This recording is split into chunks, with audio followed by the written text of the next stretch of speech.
O IES Valdoasma e o CIP Eloísa Ribadulla celebraron xuntos o Día da Paz. O acto tivo lugar no Valdoasma onde se xuntaron alumnos de primaria dos dous centros. Unha boa ocasión para coñecerse mellor e xuntarse para pedir que a paz sexa protagonista nas nosas vidas. Unha invitación do Valdoasma para tamén dar a coñecer ao centro aos alumnos do CIP. A idea xa naceu o curso pasado. Queríamos un pouquiño saber os nenos de primaria, para o vindeiro curso incorporanse ao mundo da secundaria, e a idea era que convidalos, que nos coñeceran a nós profes, ou as propias instalacións, e que tuveran o testimonio dos compañeiros, que viran como se sinten aquí e como non. E este curso xa dende principio lles comentamos que queríamos, que nos parecía interesante e que queríamos convidar os dous grupos de sexto de primaria a que viñeran a realizar esta actividade con nós. Un día que non foi elixido ao azar, xa que os nenos son o futuro e é importante que se expresen nun día tan importante como este. Tendo en conta os mundos que corren e como está todo, nos parecía que os nenos teñen moito que aportar, que a idea de que saíra en televisión e de lanzar a mensaxe ao resto do pobo, dos veciños, un poquinho para concienciar de que a xente se dera conta de que cando somos máis cativos as cousas parecen todas máis sinxelas, non cousas moi evidentes que a medida que imos crecendo moitas veces olvidamos. Estuvo moi ben, deu moi bo resultado, eu creo que agrupámolos, primeiro un neno de primaria con un neno de secundaria. A mágoa foi que están nunhas edades en que os grupos mixtos aínda non tuveron moito éxito, non? Os nenos con nenos e as nenas con nenas, pero polo demais colaboraron, participaron con moito interés. Na primeira parte da mañá fixemos como unha tormenta de ideas, foron aportando palabras relacionadas co tema da paz, e logo cada un deles tiña que facer un ou varios lemas relacionados.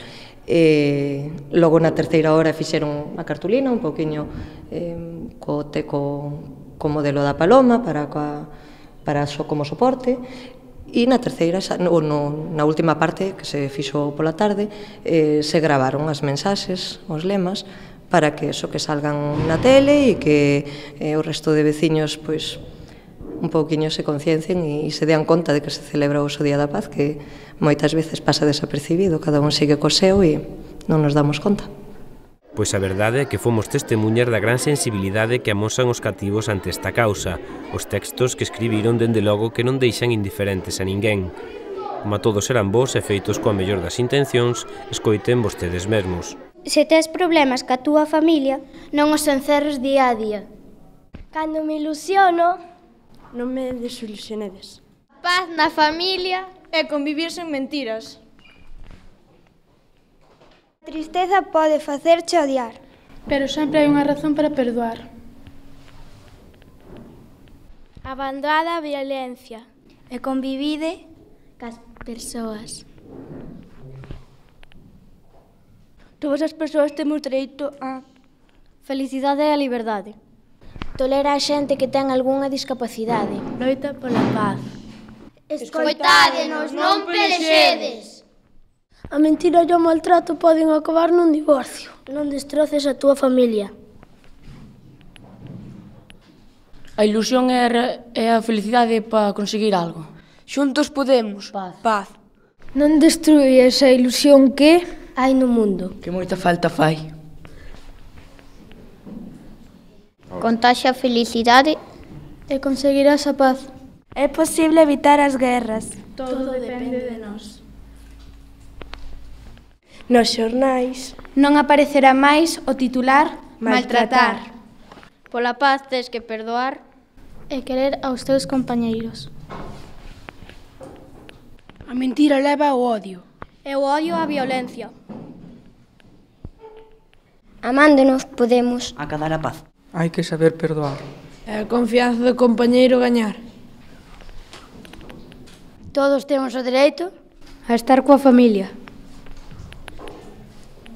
Hai que convivir e compartir para ser felices. Hai que perdoar sempre.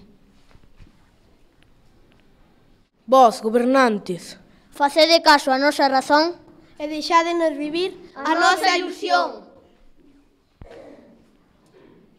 Tolerancia e amizade sempre serán importantes. Aprende a perdoar.